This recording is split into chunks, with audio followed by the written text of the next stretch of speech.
Hello everybody, it's Non-Scene News here, and today we've got a lot of interesting news coming today. So first we're going to go into the USA statements. So as you all probably know, US President Joe Biden is dropping out of the presidential race, or already has dropped out of the presidential race. So if you can see here in your bottom left corner, so Joe Biden posted on X, the social media X or Twitter as it used to be. So if you can see here, he attached a document, and within this document, I'll just simplify it really quickly. Within this document, he says, "My fellow Americans, over the past 3.5 years, we have made great progress as a nation. Today, America has the strongest economy in the world. We have made historical investments in the restoration of our country." Biden writes, recalling his political and economic and diplomatic achievements in office too. So, and he also thanked his team, particularly Vice President Kamala Harris. So now we're going to touch on Kamala Harris, because now President Biden has dropped out of the presidential race. Kamala Harris is now taken, President Biden has officially declared his endorsement of Vice President Kamala Harris for the Democratic nominee for the US presidential race. So Kamala Harris has officially taken Joe Biden's place um, as the runner in the presidential election. So very interesting, and a lot of people around the world has commented on this. So first, we're going to go into the Robert Kennedy Jr.'s statements on this. He calls for the Democrats to elect a candidate for the U.S. president through an open process, rather than just simply choosing Kamala Harris. So that was stated by Robert Kennedy Jr. And we got some news coming from Russia. The chairman of the State of Duma of the Russian Federation has stated that Biden should be held accountable for the conflict he initiated in Ukraine, the destruction of the European economies, and the sanctions policy against Russia and other countries. So the chairman of the State of Duma is saying that Joe Biden should be punished for what he's done through his office as the president of America. So a lot of interesting statements coming from everyone. And the next statement coming from America is coming from Anthony Blinken. He stated that Ukraine is on the way to stand on its own feet militarily. So that was stated by Anthony Blinken. So next we're going to go into the British Isles. So Britain, more specifically, the Ministry of Defence of Great Britain has announced that the country will resume the production of artillery barrels for Ukraine. This includes 155mm self-propelled guns, the AS-90 and the towed 105mm howitzers.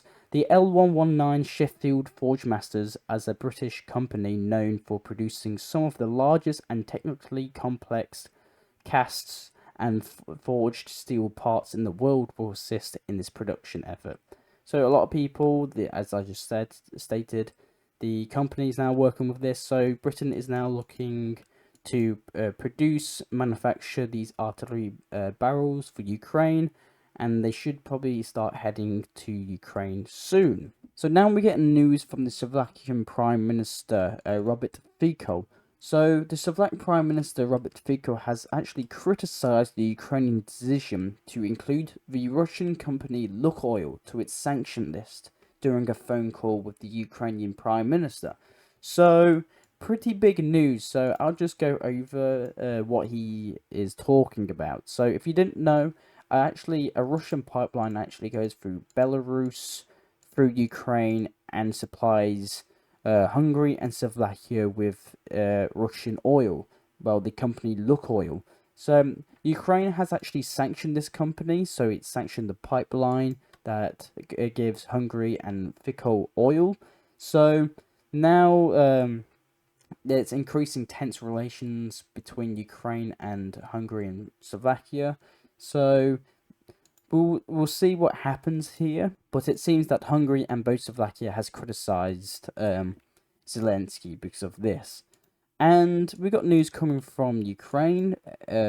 Ukraine has admits that electricity shortage is happening in Ukraine and actually plans to request assistance within a day from Romania, Slovakia, Poland, and Hungary, according to the country's Minister of Energy. So, as I just stated like a couple minutes ago, that Ukraine did sanction a pipeline going through Slovakia and Hungary, which now has decreased Russian oil going to Hungary and Slovakia. So I doubt that Slovakia and Hungary will give any help to Ukraine through this energy crisis it's facing, but we can expect Romania and Poland to help Ukraine. So we'll see what happens here.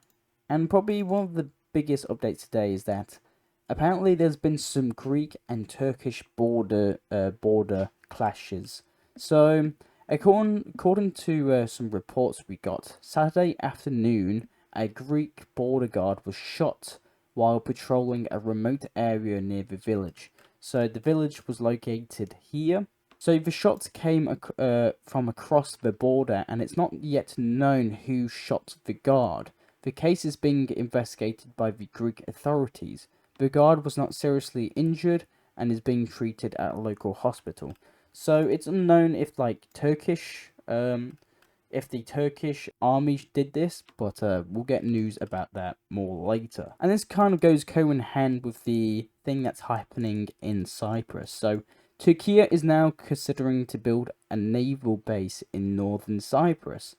The consideration comes with the response to plan by Greece to build so Greece is building a naval base in southern of the island, and now Turkey is building a naval base in the northern. So pretty big news, and today it marks the 50th year since Turkey launched the operation to go on northern Cyprus. So it's probably why the tensions was pretty hot during the Turkey and Greece border.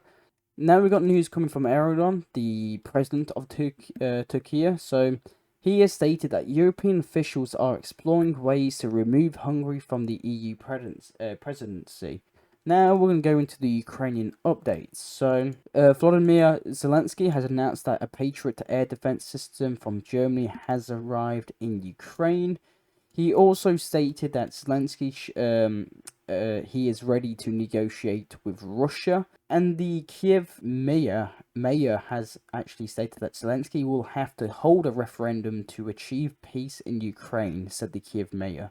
So a lot of peace talks have been being talked in the Ukrainian parliament, so very interesting. And Croatia has delivered an AN-32B military transport aircraft to Ukraine. Croatia will reportedly deliver another plane after repairs.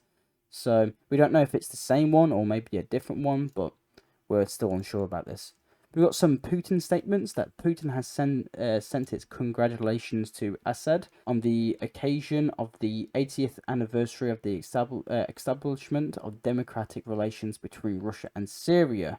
So he stated that Russia will consistently support Damascus in its efforts to defend sovereignty and ensure national security. So one of the biggest updates, which I couldn't get around to yesterday, is that Israel did launch a huge airstrike on Yemen. So apparently a lot of sources are still coming up with the number of aircraft that were used.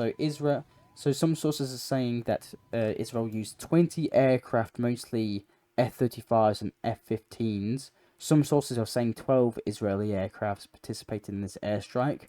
But again, I'll just go over it. Israel launched a massive bombardment on this city here in the oil refineries. So if you can see here in your bottom left corner, so huge airstrikes come in, huge, and it seems to have hit something like fuel and oil. So the IDF have actually released footage of this airstrike in the ports. So on Yemen last night, the death toll of Israel airstrikes have risen to 14, and we could probably get more confirmations soon. And if you can see here in your bottom left corner, you can just see the huge strike that happened. So this is before and an after picture. So you see that huge attack on here. So very interesting. And you can see here in your bottom left corner, these are the F-35 jets that were used in the operation, and there were also F-15s that took part of this operation. And now we've got news from Bangladesh that there's, as you know, Bangladesh have been experiencing huge riots this past couple of days, and in Bangladesh there has been no internet access for the third day. So protesters slash riots are going crazy. If you can see here, this is just one event that's happened. So people came behind these police officers and started whacking them. So the acting president of Bangladesh has actually called and openly called for the US and UK to interfere in the country's ongoing riots. So very interesting. And the last news is coming from Japan. This volcano right here in this island has actually erupted on this island. So I'm not sure. I'll get you news what actually happens here. If you can see here in your bottom left corner, this volcano actually erupted, and there's probably going to be a massive evacuation on this island, and we'll see what happens here. So that's all of the... Oh, actually, I've got one more news actually coming today, and we've got news coming from Norway. So Russia has actually stated, Moscow notes that the gradual transformation of Norway's northern regions into a well-armed fortification NATO outpost near the border with the Russian Federation. So Russia is stating that the militarization of the northern Norway will not lead to an increase of security, but will provoke an escalation of tensions. So he's talking about this province here. So here, because this actually this borders Russia. So Russia is stating that Norway is now militarizing this, and NATO is militarizing this. So very interesting news. So that's all I have for you today. I am On-Scene News. I'll try and provide you the news that medias around the world do not show you. If you like what I do, please consider joining a member or donating through Super Chat through YouTube. So thank you very much for watching. I hope you all like and subscribe, and I hope all of you have a very good day. Thank you, and I'll see you later. Bye.